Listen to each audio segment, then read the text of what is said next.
So sa inyo kita, meron dito add device. Itatapan natin yung add device. And then, pag natap natin add device, so it means nandito na yung mismong ating CCTV camera. So tap natin ito para ma-view natin ang kanyang coverage o kuha. Okay. So kita niyo, ito yung kanyang kuha. Para ma-access niyo through online, kailangan muna natin i-connect sa ating wifi dito sa school. Meron tayo dito ang panibagong ituturo at ipapakita sa inyo kung paano magkakabit ng Wi-Fi CCTV camera. So bali, ito po yung ating camera na nabili sa online. Bali, anin po ito lahat. Ang kaganda dito sa ating Wi-Fi CCTV camera, dalawang lens po siya. And then may inclusion po siya kasama na SD card 125 GB. So ito yung ating ikakabit doon sa ating paglalagyan doon sa labas para dito sa ating camera. So kung gusto niyo matuto kung paano natin ito i-configure at i-set up, panoorin natin ating buong video. Tara, let's go. So bago natin ikakabit ito mga kaibigan, itong ating Wi-Fi CCTV camera, kailangan muna natin ikakabit yung ating SD card. Ito natin ikakabit. Ito yung lagayan ng SD card para mag-save yung kuha ng video dito ating CCTV camera. So ang pagkakabit lang at paglagay lang dito ng ating CCTV camera ang kanyang SD card ay itong micro SD natin, salpak lang natin dito. Salpak lang. So, ayan. And then, dito sa pinakagilid, itong maliit na butas, ito po yung kanyang reset. Kung gusto natin i-reset yung ating Wi-Fi CCTV camera, dito lang natin i-press para mag-reset at mag-auto-default yung ating Wi-Fi CCTV camera. Tanggalin na natin yung kanyang takip, bawat lens. And then, ito ang dulo ng ating Wi-Fi CCTV camera. Ito, tanggalin ko muna yung wire. Ito po yung kanyang dulo. So, ang dulo nito is type C. Ito, parang charger ng cellphone. Isalpak lang natin dito. Ayan, salpak na. Ang dulo nito, ito yung ating ikabit sa kanyang adapter. Bali, ganito yung setup. So, ganito na yung setup. Bago ko makalimutan, ito yung kanyang folder ng ating Wi-Fi CCTV camera.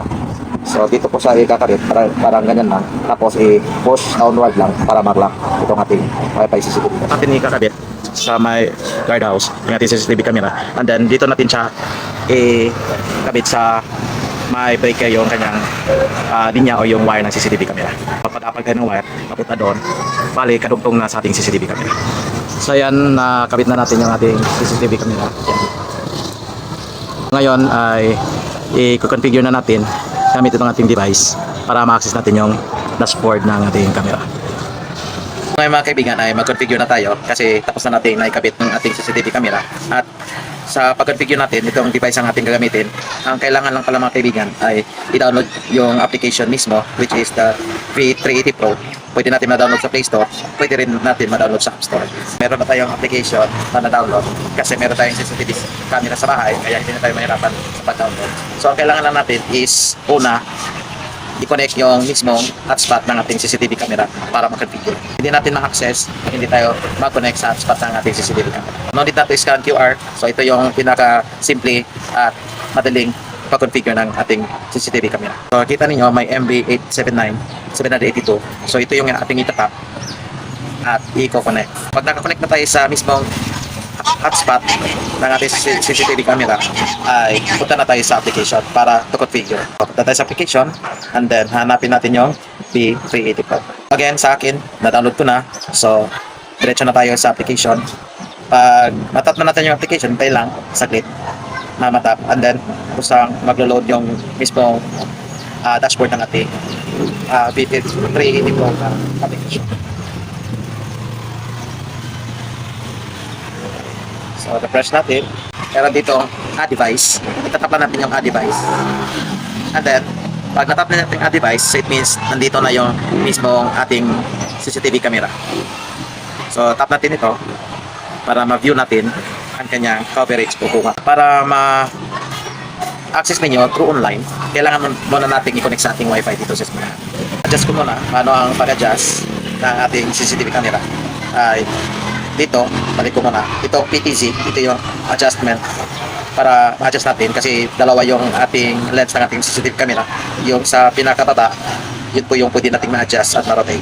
So adjust natin para makuha natin yung perfect angle kung ano yung puso nating set up. I-close muna natin ito. Back tayo.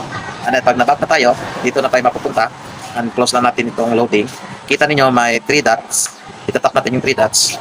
And then settings. Punta tayo sa settings. And then punta tayo sa network. Pag tap natin ng network, meron ditong Wi-Fi station mode. Tap natin yung Wi-Fi station mode. And then please select Wi-Fi. Pag na-select natin yung Wi-Fi,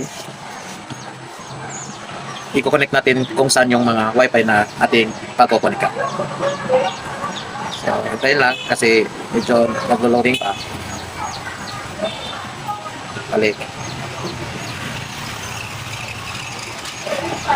Ang pagkukonekan natin itong Cornelius. And then, ilagin lang natin yung password. Ilagin natin ng password. Make it sure na alam yung password sa pagkukonekan.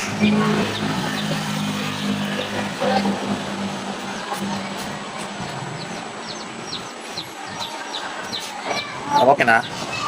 Save natin. Rinig niyo? It means madi-disconnect tayo sa mismong kanyang Bluetooth or hotspot. And then, madi-disconnect na tayo sa ating CCTV camera. So, pwede na natin siyang i-access gamit sa ating data. So, kung titingnan natin dito sa Wi-Fi, nawala na yung MB. Magko-connect na tayo sa ating internet dito sa eskwelahan. Connection failed.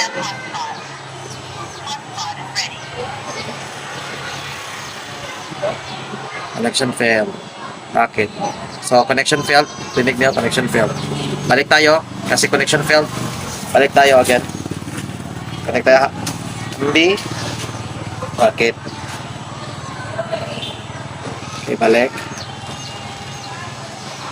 So, punta tayo sa application. Kasi failed. And then, ulit.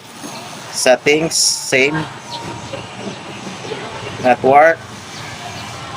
Tapos, Wi-Fi. So, kasi unsuccessful. Balik natin set up. Tapos, turn on ES. Yung password, check natin. Kung check natin yung password, meron tayo ditong password na na-save. Baka hindi tama yung password na nalagyan natin. Kaya, unsuccessful. Tignan ko kung tama na.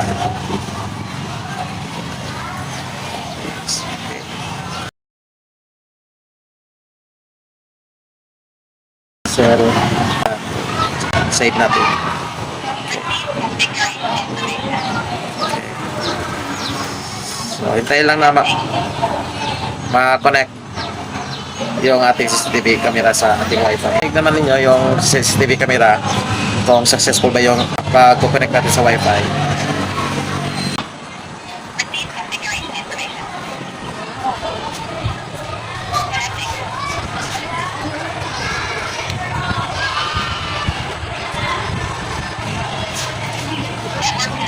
Okay, so rinig niyo, network connected. So, close natin yung application, close natin lahat. Tapos, titingnan natin dito sa ating Wi-Fi. So, wala na yung MB. So, connected tayo sa ating internet dito sa eskwelahan kung ng ES. And then, i-monitor natin gamit itong ating connection. Kahit saan pa kayo mapunta, sa lugar, pwede natin ma-monitor yung ating CCTV camera. So, kasi connected na yung CCTV camera sa ating internet, kahit mapunta tayo sa malayong lugar, ma-monitor natin yung ating site. Lagyan natin ulit yung ating application